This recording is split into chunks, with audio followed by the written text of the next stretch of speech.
ಮತದಾನ ಮಾಡಿದ್ದೇನೆ ಮತ್ತು ಬೆಳಗ್ಗೆ ನಾನು ನೋಡಿದಾಗ ಭಾಳ ಟರ್ನೌಟ್ ಇದೆ. ದೊಡ್ಡ ಪ್ರಮಾಣದಲ್ಲಿ ಬಂದು ಮತದಾನ ಮಾಡ್ತಾ ಇರೋದು ಭಾಳ ಒಳ್ಳೆಯ ಸಂಗತಿ. ಯಾಕಂದರೆ ಇತ್ತೀಚಿನ ದಿನಗಳಲ್ಲಿ ಮತದಾನ ಮಾಡಬೇಕು ಕಡ್ಡಾಯ ಅಂತೇಳಿ ಒಂದು ಅವೇರ್ನೆಸ್ ಕ್ಯಾಂಪ್ ಹೆಚ್ಚು ಕಡಿಮೆ ಎಲ್ಲ ಕಡೆಯಿಂದ ಆಗ್ತಾ ಇತ್ತು.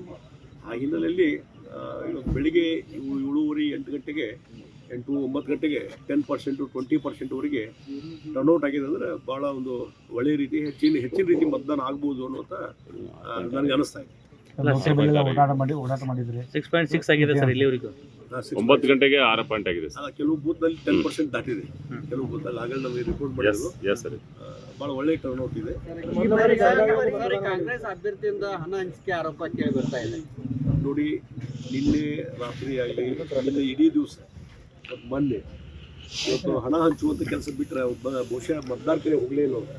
ಮತದಾರ ಕಡೆ ಹೋಗಿ ಕನ್ವಿನ್ಸ್ ಮಾಡೋದು, ರಿಕ್ವೆಸ್ಟ್ ಮಾಡೋದನ್ನೇ ಇವತ್ತು ಹಣದ ಮೇಲೆ ನಾವು ಚುನಾವಣೆ ಮಾಡ್ತೀವಿ, ಹಣದ ಹಂಚಿಕೆ ಅಂದರೆ ನಾವು ಚುನಾವಣೆ ಗೆಲ್ತೀವಿ ಅನ್ನುವಂಥ ಭ್ರಮೆಯಲ್ಲಿ ಅವರು ಇದ್ದಾರೆ.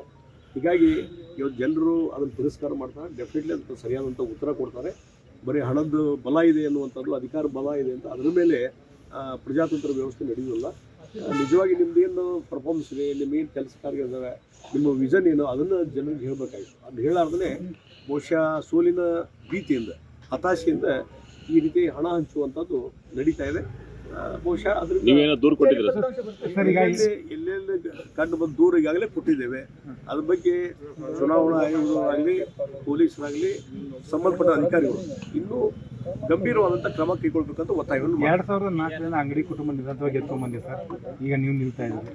ಸೊ ಆ ಒಂದು ವಿಜಯದ ಮುಂದುವರಿತ ಅಂತ ಡೆಫಿನೆಟ್ಲಿ ನಾನು ಯಾವಾಗ ಮಾರ್ಚ್ 27ರಿಂದ ಇಲ್ಲಿ ಬಂದೆ, ಅಲ್ಲಿಂದ ಇಲ್ಲಿವರೆಗೂ ಕಂಟಿನ್ಯೂಸ್ ಒಂದು ತಿಂಗಳ ಮೇಲೆ ಕ್ಯಾಂಪೇನ್ ಮಾಡಿದ್ದೇನೆ. ಮತ್ತು ಅವತ್ತಿನಿಂದ ಇಲ್ಲಿವರೆಗೆ ದಿನನಿತ್ಯ ಪ್ರತಿ ದಿವಸ ಬೆಂಬಲ ಜಾಸ್ತಿ ಆಗ್ತದೆ BJPಗೆ. ಮತ್ತು ನರೇಂದ್ರ ಮೋದಿಜಿಯವರು 3ನೇ ಬಾರಿ ಪ್ರಧಾನಮಂತ್ರಿ ಆಗಬೇಕನ್ನುವಂಥ ಜನರ ಒಂದು ಇಚ್ಛೆ ಇದೆಯಲ್ಲ, ಆ ಕನಸಿದೆಯಲ್ಲ, ಬಹುಶಃ ಅದೇ ಒಂದು ಹೆಚ್ಚು ಇನ್ಸ್ಪೈರೇಷನು. ಅದರಿಂದ ಭಾಳ ದೊಡ್ಡ ಪ್ರಮಾಣದಲ್ಲಿ ಜನ ಮತಗಟ್ಟೆಗೆ ಬಂದು ವೋಟ್ ಹಾಕ್ತಾ ಇದ್ದಾರೆ. ಇದೊಂದು ಒಳ್ಳೆಯ ರೀತಿಯಾದಂಥ ಒಂದು ಪರಂಪರೆಯನ್ನು ನಾನು ಹೇಳ್ತೇನೆ.